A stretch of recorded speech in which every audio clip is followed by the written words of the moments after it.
Hi everyone, welcome back. So let's continue our Eon topic, which is a rage against the machine. So we need to start with the second subtopic of this Eon, which is the point is to explore whether substituting a machine for a player has any effect on the rate of success. So let's see what this subtopic hold for us. Let's start with the first topic, first para, which is this might make for fun adult entertainment, but Turing feared it would be too easy. Even today, when the gender experiment is commonplace, it won't be that hard. In most circumstances, to sort people by gender on the basis of superficial appearance, so Turing proposed that we isolate the interrogator in a room, limiting their access to others to the posing of questions.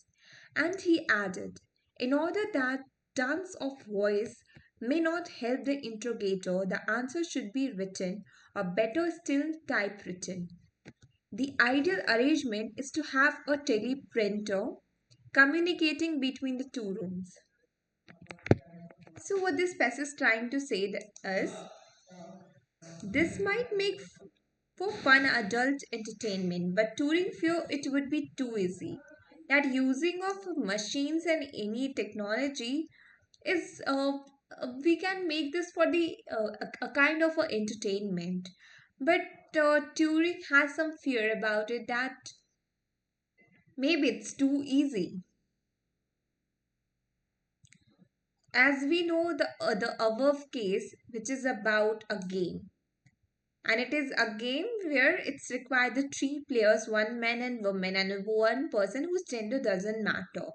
And the person whose gender doesn't matter need to figure out who is a man and woman.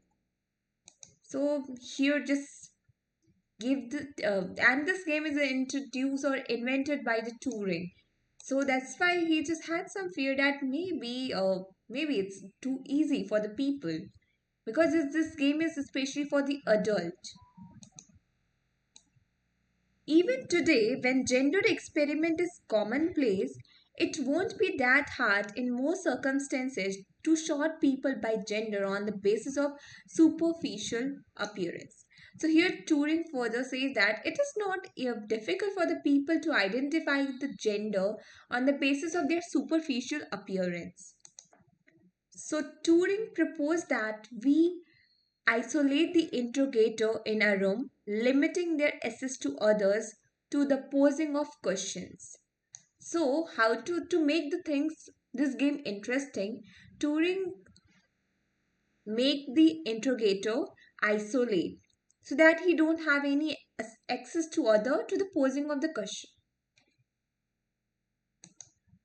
And he added, in order that tones of voice may not help the interrogator, the answer should be written, or better still, typewritten.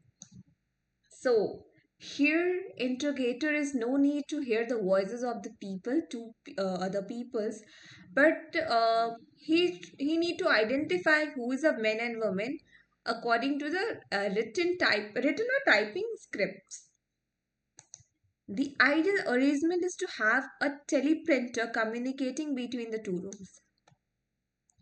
So further, he just added that it is ideal to arrange a teleprinter communicating between the two rooms. So he can identify. So here the two rings make the game more challenging.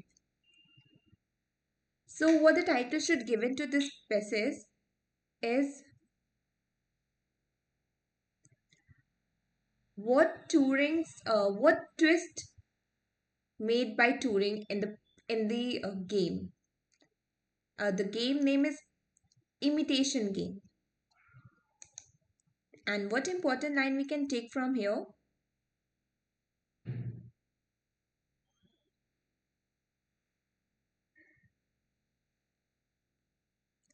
Turing proposed that we isolate the interrogator in a room, limiting their access to others to the posing of the questions.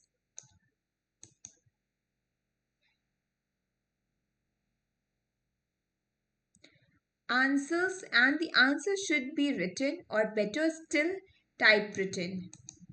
The ideal arrangement is to have a printer communicating between the two rooms.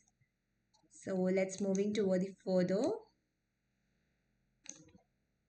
What does the imitations game teach us about machine intelligence? Here is what Turing says. We now ask the question, what will happen when a machine takes the part of the man in this game? Will the interrogator decide wrongly as often when the game is played like this as he does when the game is played between a man and woman? These questions replace our original can machine things. So we should just summarize this whole passage that here uh, Turing question is can machine can think if we replace the people's two peoples except the interrogator with machines, can still the interrogator able to find it or not? The interrogator's goal is not to out the computer, it's to out the human players as having this or that gender. But the Turing's goal and the game's point is to explore whether substituting a machine for one of the players has any effect on the interrogator's rate of success. If is this last question whether or not there is an effect on outcomes that is proposed by Turing as proxy for the meaningless question of whether machines can think. So, what Turing goal behind introducing a machine or replacing a machine with one of the persons except the interrogator in this imitations game? Here, what Turing's goal is that if there is no effect on the interrogator rate of success even after replacing one person with machines, then it may answer about can machine can think. So, what title should given to this particular passage is what Turing goes behind replacing a one person with machine in imitation game. And what important point we can take from here?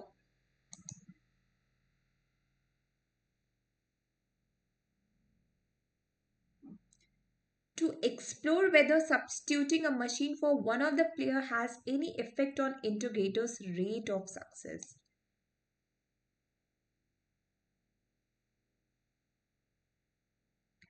And it can answer whether a machine can think. So that's we can take. Let's moving toward the next basis. Instead of arguing about what thinking is, Turing envisioned a scenario in which machines might be able to enter into and participate in meaningful human exchange. Would their ability to do this establish that they can think or feel, that they have mind as we have minds? These are precisely the wrong question to ask according to Turing. What he does say is that machine will get better at the game, and he went so far as to venture a prediction that by end of the century he was writing in 1950 general educated opinion will have altered so much that one will be able to speak of machine thinking without expecting to be contradicted. So, what is the Turing envision? His envision is that can machine can machine have ability to feel, think? Can they have a mind as we have minds? But according to Turing, this is a wrong question.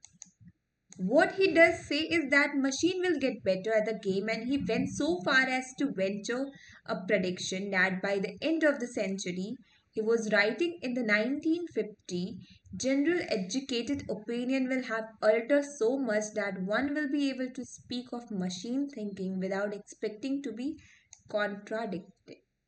So here Turing said that it is a wrong question to ask that can machines can think and they have a feeling or not. But he's writing his writing in the year 1950 a prediction that a general educated opinion will have altered so much that one will be able to speak for machine thinking without expecting to be contradicted. So in future, Turing thinks that in future we can just clearly answer about the above question, can machine can think without any contradictions. So what writer should give into this basis is Turing envisions with machines. And what important line we can take from here?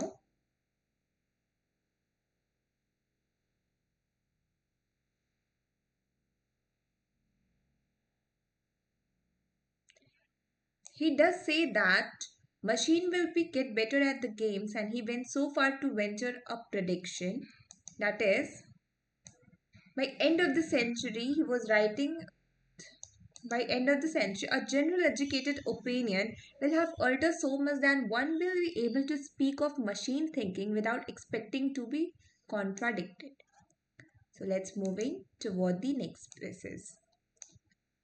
Despite Turing's apparent hostility to philosophy, it is possible to read him as capturing a critical philosophical insights.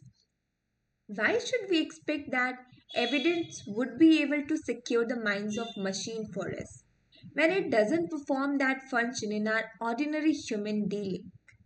None of us has ever found out or proved that the people around us in our life actually think or feel. We just take it for granted, and it is this observation that motivates his conception of his own task. Not that of proving that machine can think, but rather that of integrating them into our lives so that the question in effect goes away and answer itself. So here what author is trying to say that despite Turing's apparent hostility to philosophy, it is possible to read him as a capturing a critical philosophical insights. Author is trying to say that instead of we are seeing what's a Turing believes in the view of philosophy, we can see as a critical philosophical insights. Why should we expect that evidence would be able to secure the minds of machine for us when it doesn't perform that function in our ordinary human dealing? So here author is saying why we expect the evidence for the minds of machine when even the function of ordinary human dealings are don't have any evidence. None of us has ever found out a proof that the people around us in our life actually think or feel. Yeah, it is so true. Here author is saying that in general, we are not able to just found what the people are actually feeling and thinking. Even they are feeling and thinking at that particular moment or not. There is no machine and there is no formula to calculate that, then how why we can expect that same thing from machine? We just take it for granted. And it is this observation that motivates his conception of his own task, not that of proving that machine can think, but rather that of integrating them into our lives so that the question in effect goes away, answer itself. So here author says that by doing so, by questioning is a machine can think or not, we are taking it as a granted. Here is author says that Not that of proving that machine can think, but rather that to integrate them into our life so that the question in effect goes away and or answer itself. So instead of thinking what machine can think or feel or not, we should make it so advanced version so that it can help us to achieve our certain goals instead of wasting our energy on that. So what the title should give into this piece is what author's view on Turing believes. And what important line we can take from here?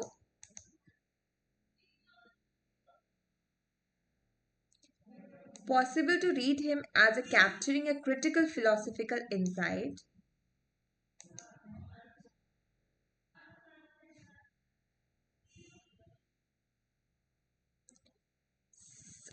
evidence that evidence would be able to secure the mind of machine for us when it doesn't perform that function in our ordinary human dealings. This is an important line. None of us have ever found or proved that people around us in our life actually think or feel.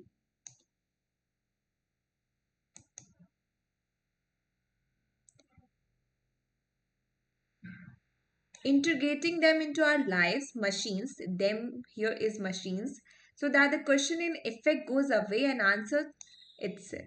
That's important point.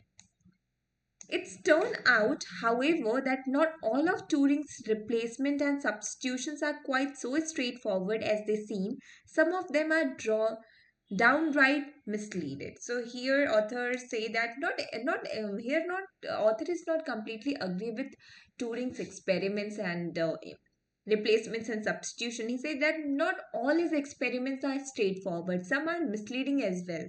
So let's see further what author has insights about it. Consider the first. Turing's matter of fact suggestion that we replace talking by the use of typed messages. He suggests that this is to make the game challenging, but the substitution of text for speech has an entirely different effect to lend a modicum of plausibility to the otherwise absurd suggestion that machine might participate at all. To appreciate this, recall that a Turing machine is what in mathematics called a formal system. In a formal system, there is a finite alphabet and a finite sets of a rule for combining elements of the alphabets into more complex expression. What makes the system formal is that the vocabulary needed to be specified in terms of physical properties alone. Rules need to be framed only in terms of these physicals, that is to say, formal properties. This is the crux. Unless you can formally specify the inputs and outputs, the vocabulary, you can't define a Turing machine or Turing computable functions.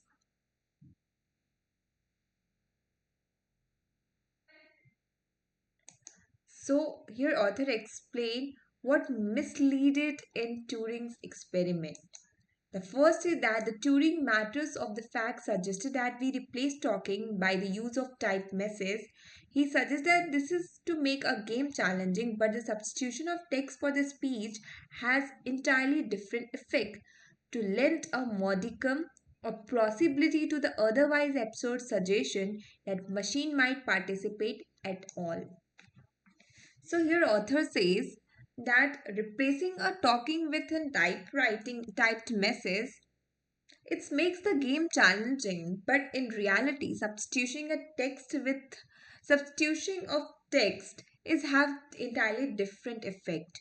The length of molecule of plausibility to the otherwise absurd suggestion that machine might participate at all. The firstly, I don't know the meaning of modicum, so let's see what it is.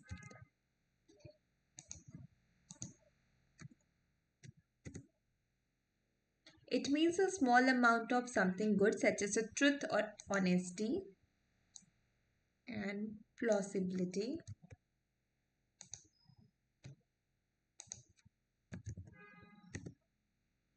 It means the qualities seems likely to be true or possible to believe. So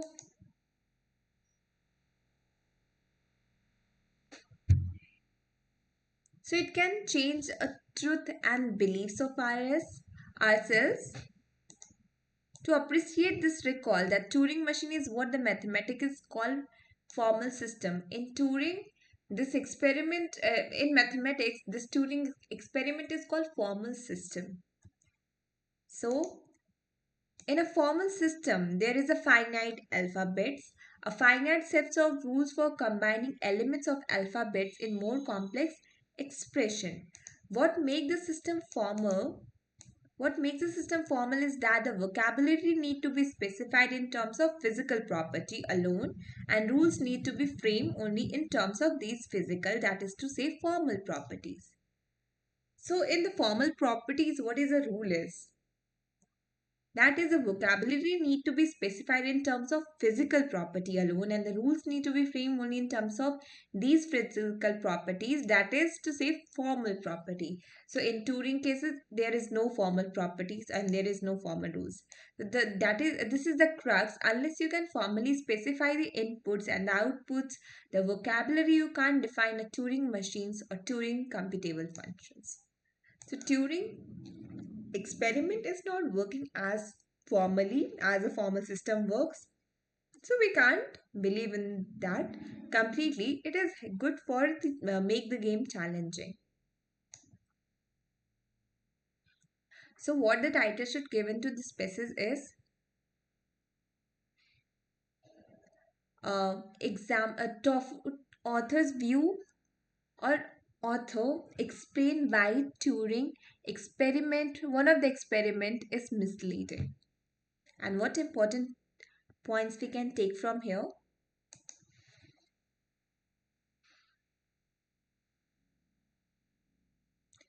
The substitution of text for the speech has entirely different effect to the length of modicum of plausibility to otherwise absurd suggestion that machine might participate in at all.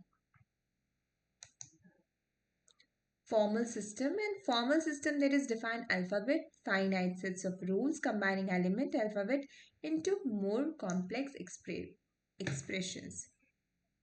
And the vocabulary need to be specified in terms of physical property alone and rules needs to be framed only in the terms of these physical property that is say a formal property. Unless you can formally specify the inputs and output, the vocabulary you can't define a Turing machine or Turing computable functions. So let's moving toward the next and the last species. And crucially, it isn't possible formally to specify the inputs and outputs of ordinary human language. Speech is briefly, hot movement that always unfold with others in context and against the background of needs, feeling, desires, projects, goals, and constraints. Speech is active, felt, and improvisational. It has more in common with dancing than text messages. We are so much at home nowadays under the design of the keyboards that we don't even notice that the way text conceal the bodily reality of language. So here author distinguishes between and a text and a verbal messages. So what author says that there is a specific input and output in ordinary human language. Speech is briefly hot movement that always unfold with other in context and against the background of needs, feeling, desire, project goals and constraints. Speech is active, felt and improvisational. It has a more in common with dancing than a text messages.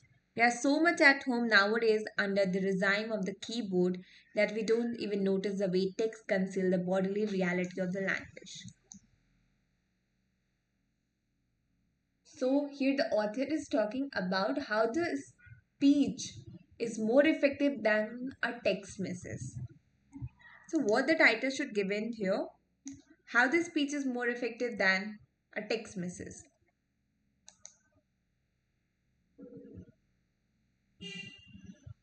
The speech is briefly hot moment that always unfold with others, context and till here. Speech is active, felt, and improvisational.